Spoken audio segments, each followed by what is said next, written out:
Video کو دیکھنے اور سننے والے تمام احباب کو میرا سلام۔ السلام علیکم ورحمۃ اللہ وبرکاتہ۔ دوستو، آج میں آپ کو ایک ایسا واقعہ اور پیارے نبی صلی اللہ علیہ وسلم کی ایک ایسی سنہری بات بتاؤں گا جو ہمارے اور آپ کے لیے مفید ثابت ہوگی۔ انسان کی زندگی میں بار بار ایسے مواقع آتے ہی رہتے ہیں جس میں حالات کے مد نظر کسی دوسرے سے اپنی ضروریات کو پورا کرنے کے لیے ان سے کسی چیز کی درکار ہوتی ہے، چاہے وہ مال ہو یا پھر کوئی اور دوسری چیز ہو۔ یہ واقعہ ان لوگوں کے لیے خاص ہے جو اس کی عادت ڈال لیتے ہیں اور بار بار مانگنا اپنی فطرت بنا لیتے ہیں، جبکہ حدیث پاک میں آتا ہے اوپر والا ہاتھ یعنی دینے والا ہاتھ نیچے والے ہاتھ یعنی مانگنے والے ہاتھ سے بہتر ہے۔ پیارے نبی صلی اللہ علیہ وسلم کے ایک صحابی ہیں حضرت حکیم بن حزام رضی اللہ تعالی عنہ۔ ایک دن یہ حضور اکرم صلی اللہ علیہ وسلم کی خدمت میں آئے اور آپ سے کوئی چیز مانگی۔ حضور اکرم صلی اللہ علیہ وسلم نے وہ چیز دے دی۔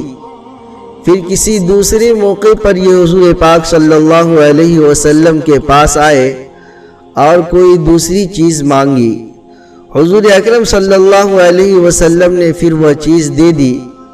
کچھ دنوں کے بعد پھر حضرت حکیم بن حزام رضی اللہ تعالی عنہ حضور اکرم صلی اللہ علیہ وسلم کے پاس آئے اور کوئی چیز مانگی۔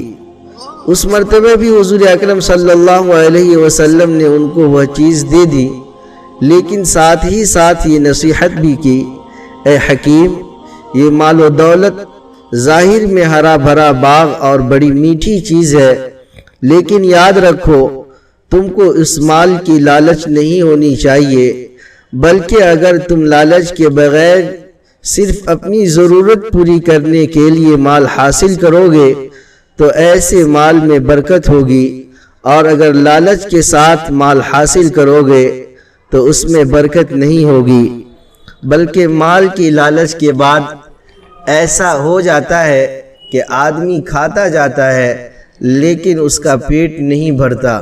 یاد رکھو اوپر والا ہاتھ یعنی دینے والا ہاتھ نیچے والے ہاتھ یعنی مانگنے والے ہاتھ سے بہتر ہے۔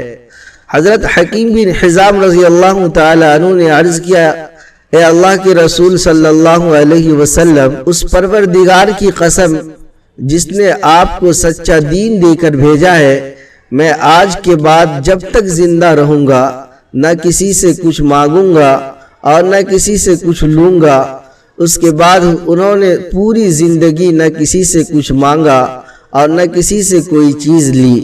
حضرت ابو بکر صدیق رضی اللہ تعالی عنہ اپنی خلافت کے زمانے میں حضرت حکیم بن حزام رضی اللہ تعالی عنہ کو بلاتے اور سرکاری خزانے سے ان کو کچھ مال دینا چاہتے تاکہ وہ اسے اپنی ضروریات میں خرچ کرے، لیکن وہ مال لینے سے انکار کر دیتے۔ اس کے بعد حضرت عمر فاروق رضی اللہ تعالی عنہ نے بھی اپنی خلافت کے زمانے میں بہت کوشش کی کہ کسی طرح حضرت حکیم بن حزام رضی اللہ تعالی عنہ کچھ مال لے لیں تاکہ وہ ان کے کام آ جائے، لیکن انہوں نے کبھی کچھ نہیں لیا۔ اس پر حضرت عمر فاروق رضی اللہ تعالی عنہ نے کہا، مسلمانوں گواہ رہو، میں نے بہت کوشش کی کہ حضرت حکیم بن حزام رضی اللہ تعالی عنہ اپنا حق لے لیں، لیکن انہوں نے نہیں لیا، اس لیے میری جو ذمہ داری تھی وہ میں نے پوری کر دی۔ اس طرح حضرت حکیم بن حزام رضی اللہ تعالی عنہ نے حضور اکرم صلی اللہ علیہ وسلم سے کیا ہوا وعدہ پورا کیا، نہ کسی سے کچھ مانگا نہ کسی سے کوئی چیز قبول کی۔ دوستو، اس واقعے سے ہمیں دو سبق ملتے ہیں۔ نمبر 1، ہم اپنے اندر روپے پیسے کی لالچ پیدا نہ ہونے دیں، اس سے اللہ تعالی ناراض ہوتے ہیں۔ نمبر 2، جب ہم مسلمان ہیں تو ہمیں بھی حضور پاک صلی اللہ علیہ وسلم کے ایک ایک حکم کو ماننا چاہیے، جس طرح حضرت حکیم بن حزام رضی اللہ تعالی عنہ نے پوری زندگی حضور پاک صلی اللہ علیہ وسلم کی بات مانی اور کسی سے کچھ نہیں مانگا اور نہ ہی کسی سے کچھ لیا۔ اللہ پاک ہمیں کہنے سننے سے زیادہ عمل کرنے کی توفیق عطا فرمائے، آمین۔